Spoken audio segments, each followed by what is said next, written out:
دو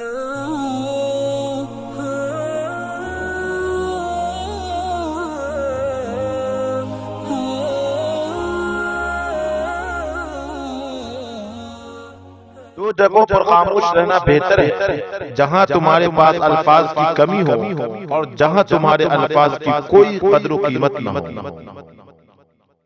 جن ثبوتوں کو جھٹلانا سب سے زیادہ مشکل ہے ان میں سے ایک خاموشی ہے۔ عجیب بات ہے کہ لفظوں سے ہی خاموشی ٹوٹتی ہے اور لفظ ہی خاموش کر دیتا ہے۔ جب انسان اپنی وقت کھو دے تو اس کے لیے بہترین پناہ گاہ خاموشی ہے۔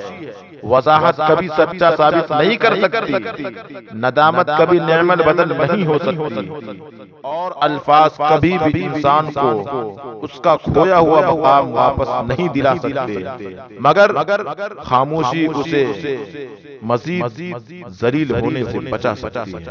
خوش رہنے کا ایک اصول یہ بھی ہے کہ جہاں لگے آپ کی جگہ نہیں، وہاں خاموشی سے خود کو الگ کرو۔ ان کی خاموشی سے ڈرو جن کا آپ نے دل دکھایا ہے، کیونکہ اگر انہوں نے کچھ نہیں کہا یا کچھ نہیں کیا تو بدلے میں اللہ ضرور کچھ کرے گا۔ خاموشی اتنی گہری تو ہونی چاہیے کہ بے قدری کرنے والوں کی چیخیں نکل جائیں۔